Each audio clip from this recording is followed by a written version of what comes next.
Hello, my name is Viviana. I'm 11 years old and I'm Peruvian. I'm going to show you Peru, from its jungles to its mountains and along its coast.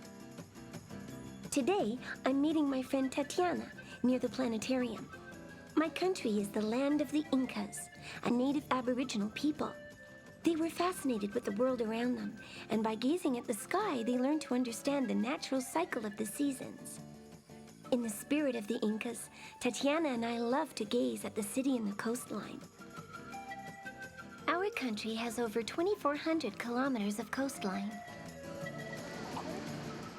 We decide to head down toward the ocean so we can watch people enjoying one of the favorite pastimes at the beach, surfing.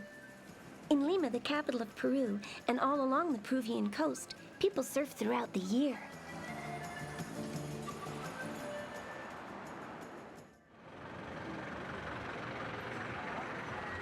Tatiana and I have many errands to run this afternoon. First on our list is the Craftsman's Market. Our country is well known for its handicrafts, its hand-woven carpets, and its clothing made from alpaca and vicuña wool, which is among the finest in the world.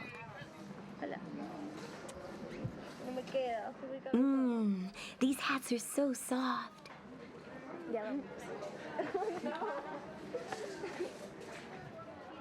But today is our mother's birthday. They were born on the same day, so we've decided to buy them each a piece of silver jewelry. My country is one of the largest silver producers in the world. We've made our choices. I'm sure our moms will be happy. Just like the rest of South America, religion is very important in our country.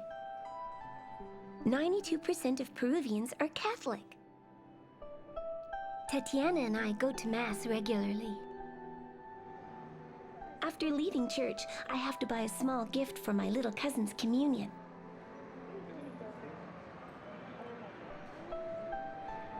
The salesperson suggests a candle and a rosary with a small prayer book.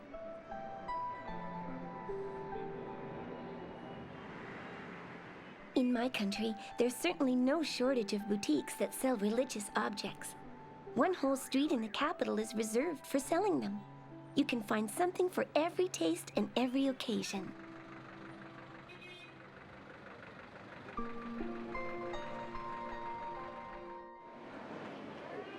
But Tatiana and I have not forgotten that we have dance rehearsal tonight.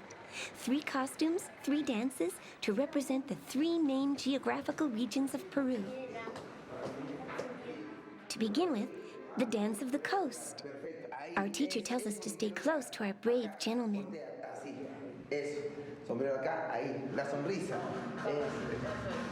And round we go.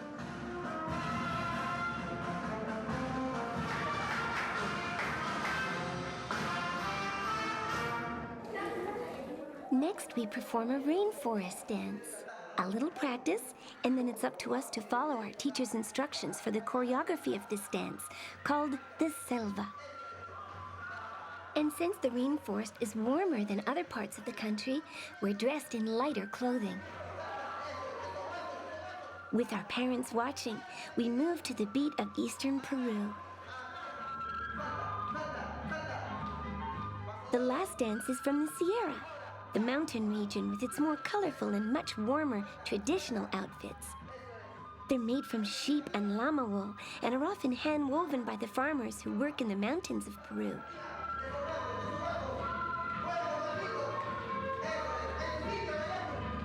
One last go-round, and our day is complete.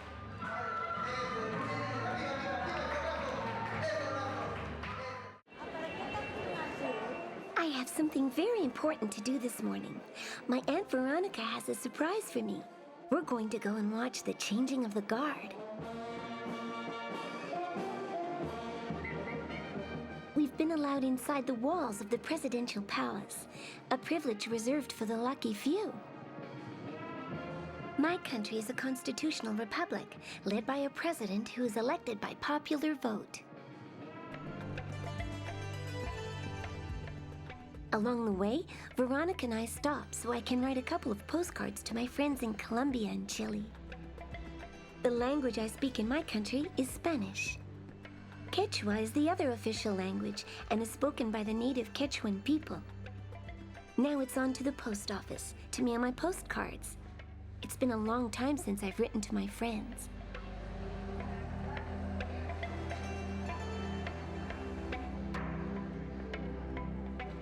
On my way out, I check out the map of South America. Here are the countries that border Peru. Ecuador to the north, then Colombia, Brazil, Bolivia, and Chile to the south. And here is Peru. There is the coast. There is the Sierra, the mountain region, and there is the Selva, Amazon forest territory. Now we have to change our money. We see a man with a calculator.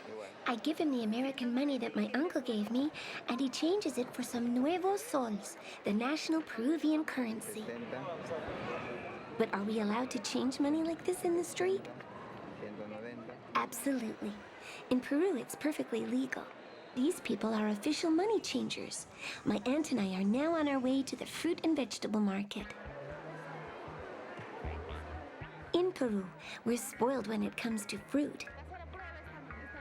The seller lets me taste a few and explains that Peruvian fruit is among the juiciest and most delicious. This is a prickly pear.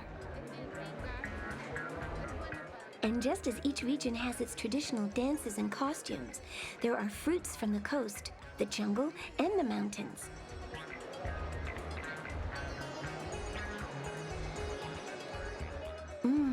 Yummy!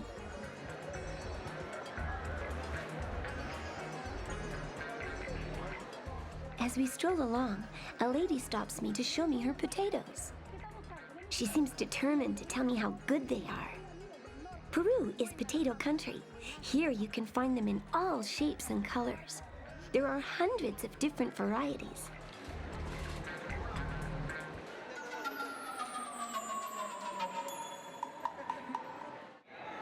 The people of my country come from many different backgrounds. The Peruvian population, which numbers a little over 27 million people, is made up of 46% native peoples, 38% mixed races, and 15% are Caucasian. The day is almost over, and Veronica and I head off to enjoy one of Peru's most popular fish dishes, ceviche. The saying goes that if you want something done right, do it yourself. So Veronica and I have accepted the fisherman's invitation to go haul up the fishing nets. They were placed in the water a few hours ago.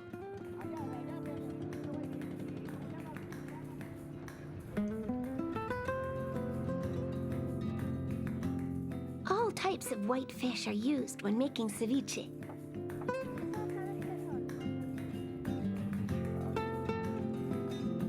I help the fisherman with the catch.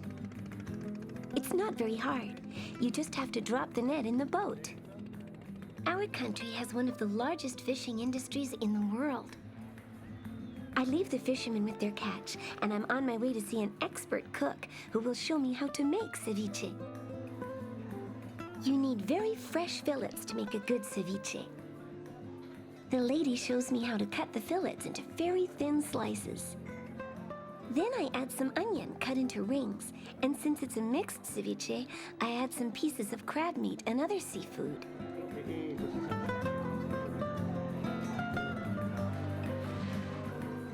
Now we prepare to add the finishing touch to the recipe using the essential ingredient, lime juice. Ceviche is actually made from raw fish and seafood. The lime juice seals in the flavor of the fish.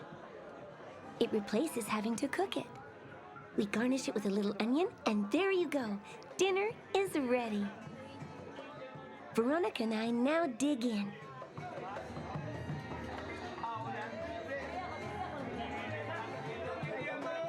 Ceviche is served with sweet potato and a dish made from roasted corn grains. And to wash it all down, we have some chicha, juice made from the syrup of purple corn, which is typical in these parts. Tomorrow I'm going to the big zoo in Lima with my mom.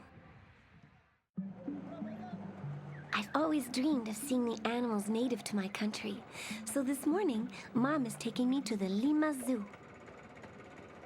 We start off in the Sierra, in the mountain region known as the Andes, where mountains stand as tall as 6,000 meters.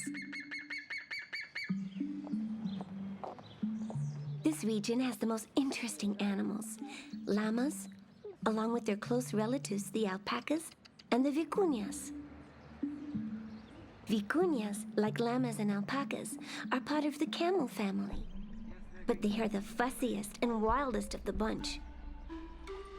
A zoo employee asks if I want to feed the alpacas. They're smaller and have shorter necks than llamas. They're quite tame. Ellos solo tienen dientes en la parte de abajo.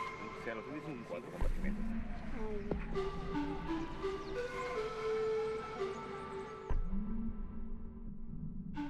These animals roam free in the mountains. You can also find them around Machu Picchu, the most famous Inca site in the world. And beyond Machu Picchu lies the vast selva region, the jungles of the Amazon forest, which cover most of Peru's territory.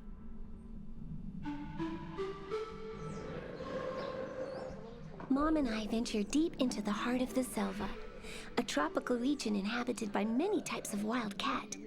But this time, there's no way I'm getting into the cage with them. The selva is home to parrots and bears. There are also otters and black panthers.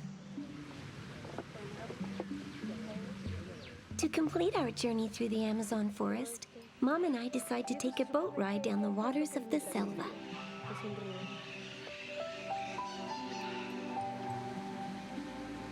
Hasta luego. Bye now.